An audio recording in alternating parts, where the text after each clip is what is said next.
نحمده ونصلي على رسوله الكريم. أما بعد، فأعوذ بالله من الشيطان الرجيم.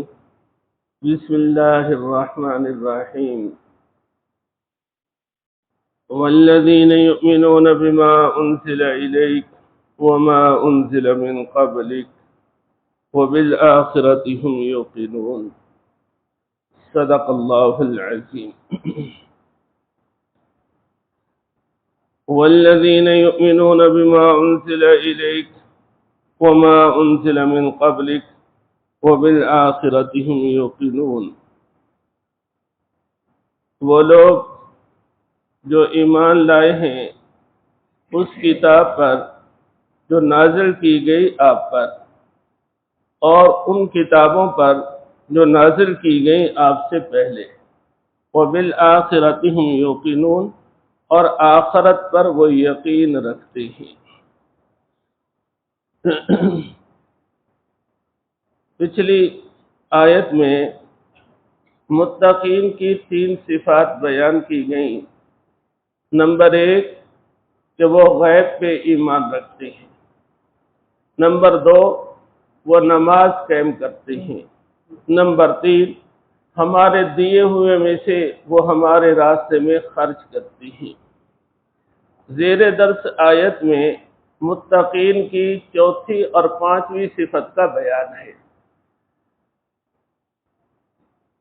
اللہ پاک نے حضرات انبیاء علیہ السلام کو انسانیت کی ہدایت کے لیے بھیجا، اور حضرات انبیاء علیہ السلام کو یا تو کتابیں عطا کی یا صحائف عطا کیے۔ جیسی ضرورت تھی اس کے مطابق اللہ پاک کی طرف سے معاملہ کیا گیا۔ حضرت موسیٰ علیہ السلام پہ تورات نازل ہوئی، حضرت عیسیٰ علیہ السلام پہ انجیل، حضرت داؤد علیہ السلام پہ زبور، باقی حضرات انبیاء علیہ السلام پہ صحائف نازل کیے گئے۔ بعض نبیوں کو نئی کتاب یا نیا صحیفہ دیا گیا اور بعض کو پہلی ہی کتاب کی تعلیم تبلیغ کا پابند کیا گیا۔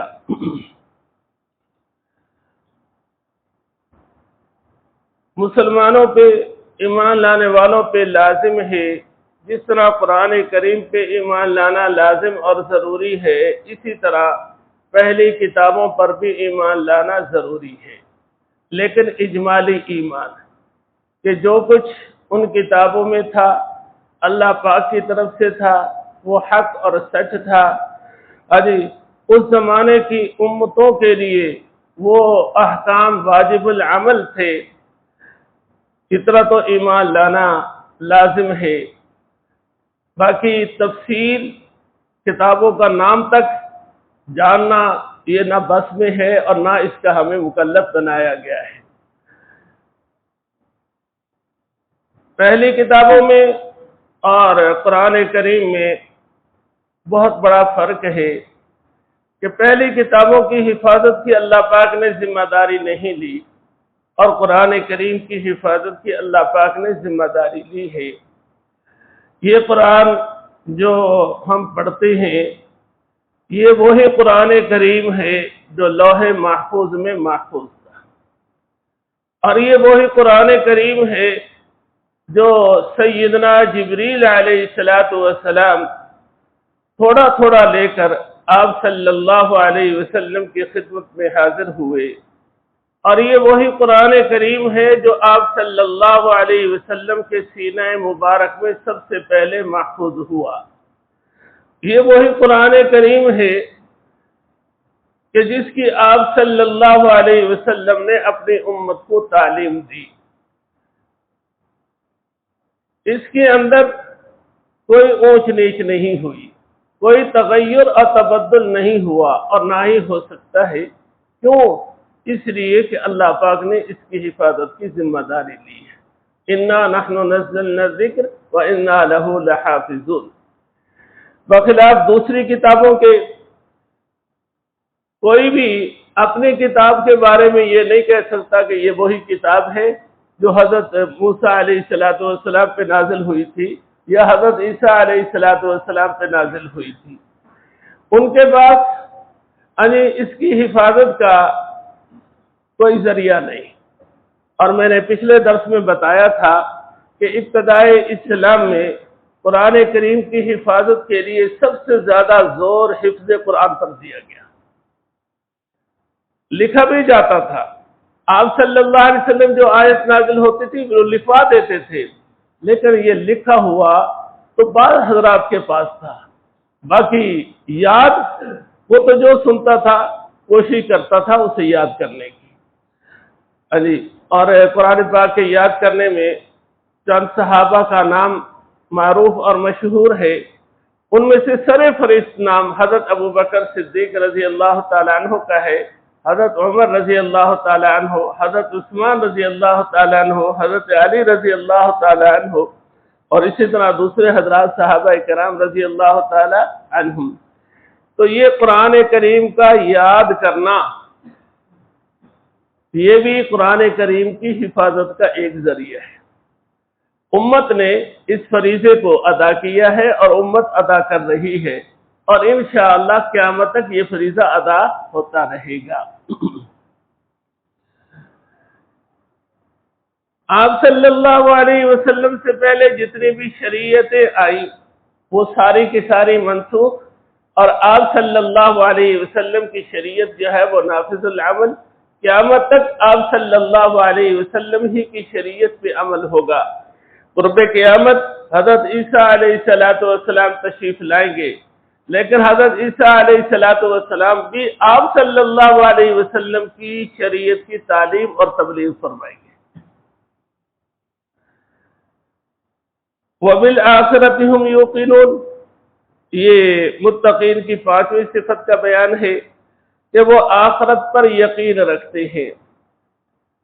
آخرت پر یقین یہ ایسا عقیدہ ہے، اگر اس عقیدے کا استحضار ہو تو یہ انسان کی ساری زندگی پر اثر انداز ہوتا ہے، کہ جب انسان کو یہ علم ہے، جانتا ہے کہ مجھے اللہ کے سامنے پیش ہونا ہے اور میں نے اپنی ایک ایک بات کو ثابت کرنا ہے، میں نے جو کام کیا ہے اس کا جواب دینا ہے، تو پھر آدمی ذرا بھی ادھر ادھر نہیں ہو سکتا۔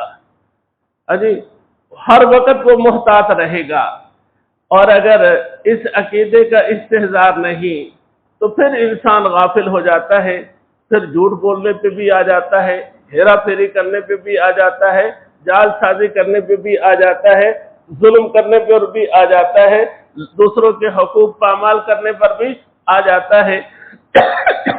یہ کب؟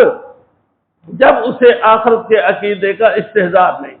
اور اگر اسے یہ استحضار ہے کہ آخرت ہے، اللہ کے سامنے پیش ہونا ہے اور ایک ایک چیز کا حساب دینا ہے، تو پھر وہ آدمی جو ہے کبھی بھی ادھر ادھر نہیں ہو سکتا۔ تو یہ آخرت والا عقیدہ انسان کی ساری زندگی پہ اثر انداز ہوتا ہے۔ اگر کسی کی زندگی پہ اثر انداز نہیں ہو رہا تو اس کا مطلب یہ ہے کہ اسے اپنے عقیدے کا استحضار نہیں ہے۔ وہ جو ایمان کا تقاضا ہے وہ تقاضوں کو پورا نہیں کر رہا، اس کی طرف اس کا دھیان نہیں ہے، غفلت ہے، جس کا نتیجہ پھر کیا ہے کہ بس جو دل میں آیا، جو مزاج میں آیا وہ کرتا جا رہا ہے۔ متقین کی یہ 5 صفات بیان کی کہ غیب پر ایمان، نماز کا قائم کرنا اور اللہ کے دیے ہوئے میں سے خرچ کرنا، قرآن کریم پر ایمان، قرآن کریم سے پہلی کتابوں پر ایمان اور آخرت پر یقین۔ اولئک علی ھدی من ربہم، یہی لوگ ہیں اپنے رب کی طرف سے ہدایت پر۔ یہ لوگ کیا ہے؟ ہدایت یافتہ ہیں۔ اللہ سے مانگتے ہیں اہدنا الصراط المستقیم۔ ہدایت اللہ پاک کی بہت بڑی نعمت ہے، بہت بڑی دولت ہے۔ جنہیں ہدایت مل گئی وہ دنیا میں بھی کامیاب، آخرت میں بھی کامیاب۔ وَأُولَئِكَ هُمُ الْمُفْلِحُونَ، اور یہی لوگ فلاح پانے والے ہیں، یہی لوگ کامیاب ہونے والے ہیں۔ اصل کامیابی آخرت کی کامیابی ہے، اصل فلاح آخرت کی فلاح ہے۔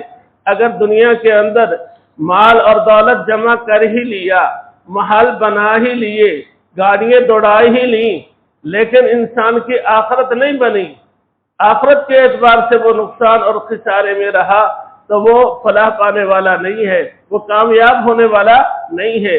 اور اگر دنیا کے اندر اس نے روکھی سوکھی کھا ہی لی، اور تنگی اور ترشی برداشت کر ہی لی، فاقے برداشت کر ہی لیے، لیکن اللہ کو راضی کر کے گیا ہے، یہ انسان آخرت کے اعتبار سے کامیاب ہے، یہ انسان فلاح پانے والا ہے۔